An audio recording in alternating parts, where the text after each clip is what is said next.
कहते हैं समय आपकी याददाश्त को ओझल कर देता है। समय के साथ आपको केवल वही याद रहता है जो आपके लिए सबसे जरूरी हो, या फिर जिसने आपके हृदय पर गहरा प्रभाव छोड़ा हो। अब मुझे नहीं पता कि राम और उनके तीनों भाइयों की खिलखिलाहट मुझे क्यों इतनी स्पष्ट याद है, परंतु उनकी मुस्कान, उनके बचपन की बातचीत, उनके छोटे छोटे कदम मैं शायद ही कभी भूल पाऊं। बचपन में ये चारों भाई एकदम अलग थे, लेकिन एक ही सूत्र में बंधे हुए, प्रेम और संस्कार। राम अक्सर बैठकर मिट्टी के खिलौने बनाते और उन्हें अपने भाइयों में बांट देते।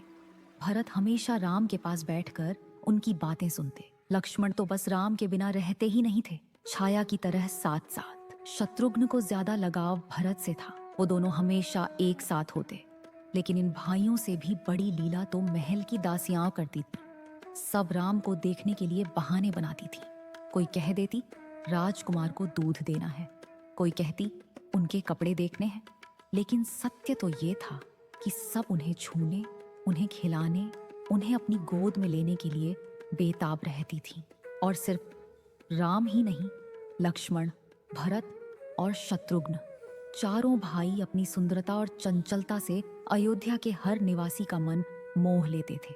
सबसे ज्यादा शैतानी लक्ष्मण करते थे, भरत थोड़ा शांत रहते और शत्रुघ्न तो हमेशा अपने भाइयों के आदेश का बिना कोई प्रश्न किए पालन करते थे।